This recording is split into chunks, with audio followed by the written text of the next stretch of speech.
Hey guys, welcome back to the Comic Book Lowdown. I'm Wellington, and today I'm going to bring you guys a new segment that I made. It's called Free Digital Comic Reviews, or FDCR as I'll be referring to it.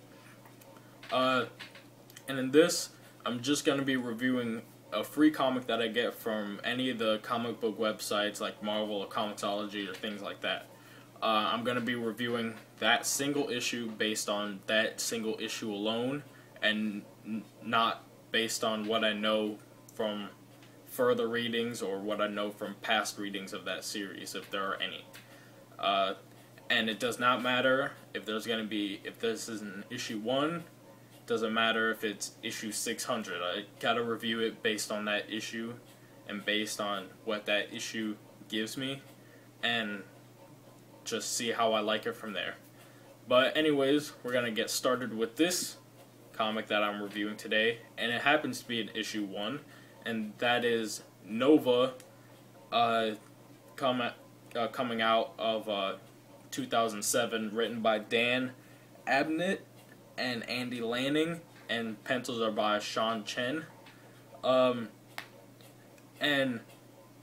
I'm really glad that this was a #1 issue, because it gives me an idea of what the character is like, because I'm showing interest in the character, and I'm going to be picking up the first Marvel Now Nova series that is going to come out in February, so I'm very looking forward to that. So reading this gives me a good idea of what I've got to look forward to, and I gotta tell you guys, I'm not disappointed at all.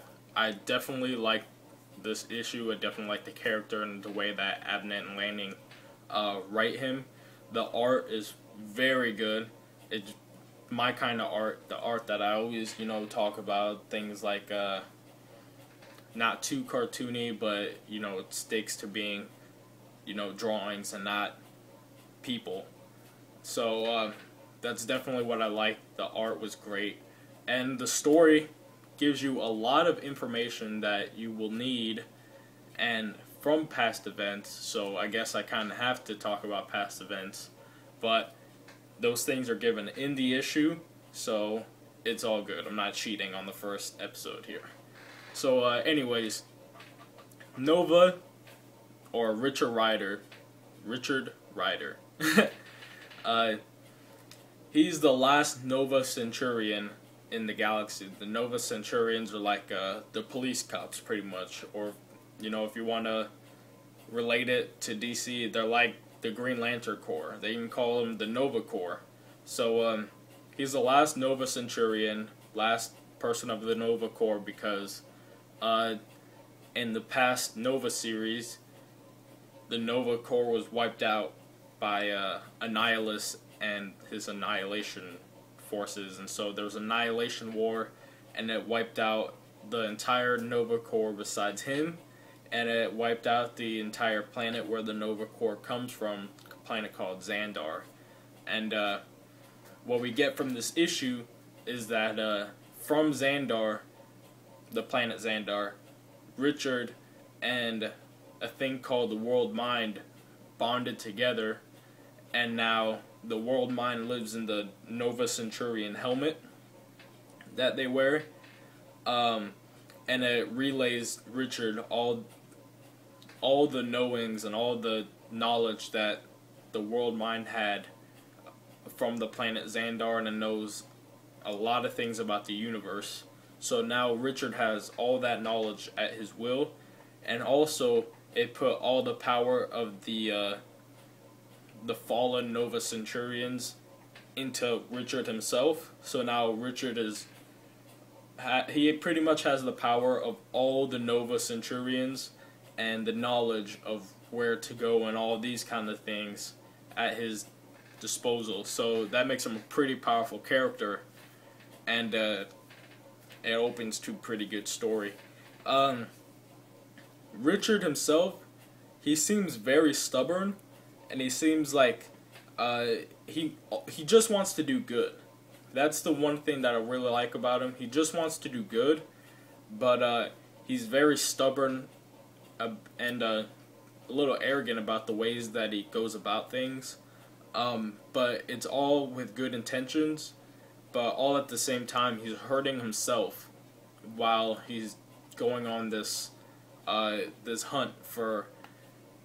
What they do in this issue is that the World Mind relays Richard these distress signals from other planets calling for the help from the Nova Centurions, and pretty much Nova being a human rocket, he flies over through space to get to those planets and helps out with whatever emergency is around. And there are a couple emergencies that he goes through, and the biggest threat level of emergency in this is called a distress 8x8 signal. And so whenever a planet gives an 8x8 distress signal, that means that it's a high level threat and that they need immediate assistance by a Nova Centurion. Richard being the only one, even though he has all the power of the Centurions, he's still one man, so he can't be in all these places at once. So he has to go planet by planet and helping with the situation.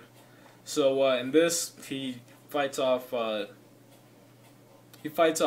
two distress things, and there's one where it happens to have been way too late, and that affects him emotionally because he feels like it was his job to help these people that ended up dying, but they had died 3 months ago during the Annihilation War, and the Annihilation War took out the rest of the Nova Corps, and him being only one man, he couldn't have been everywhere at once, like I said before, so he couldn't have been able to help these people that died in this space station because their life supports went down after Annihilus attacked them. And this just, throughout this whole issue, like I said, Richard is very stubborn, he's very arrogant, and he's very controlling. The World Mind it's not just some robot that talks to him.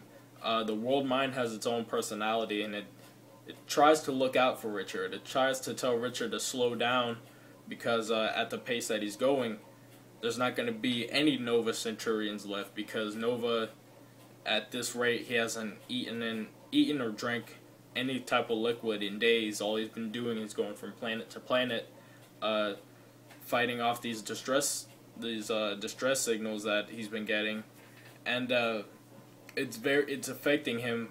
Even though he has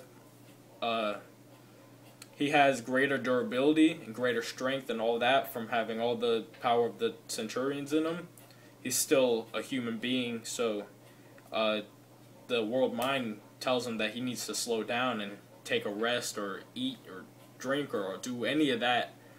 But